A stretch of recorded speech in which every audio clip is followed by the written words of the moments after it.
Mississippi State QB Nick Fitzgerald suffers gruesome ankle injury to spoil first half of the Egg Bowl. The Egg Bowl has returned to Thanksgiving, but the game hasn't gone quite as planned for No. 14 Mississippi State, as they trail Ole Miss 10-6 after a low-scoring first half of play thanks to a shocking injury that brought both sides of the heated rivalry to their feet in unison.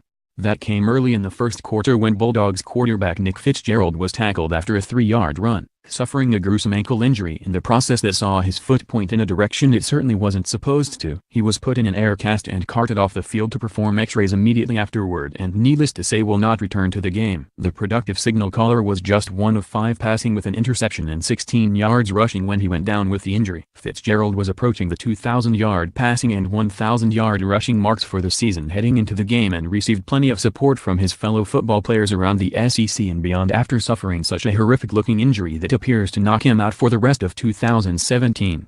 Freshman Kaden Thompson replaced Fitzgerald behind center and went 3 of 5 passing for 32 yards and an interception. He's known for his running ability at this stage and did manage a team-high 65 yards on the ground, including a 32-yard scamper. Running back Eris Williams was fairly limited facing a stacked box against a new quarterback and ran for 41 yards and a half-ass turnovers, 3 of them really hampered MSU in the half.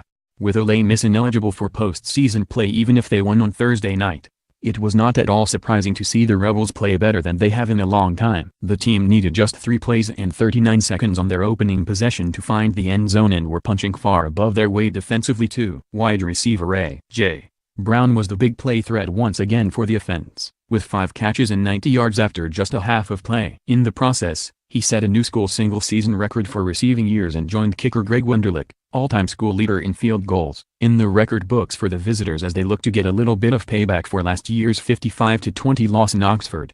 The two programs have split the last 6 meetings in the hotly contested Egg Bowl rivalry and both appear locked into another close one after a half of play. It's too bad that an injury to an All-SEC player had to spoil things early on, but both the Bulldogs and the Rebels will have to put that behind them as they emerge from the locker room hoping to secure a win after years worth of bad blood.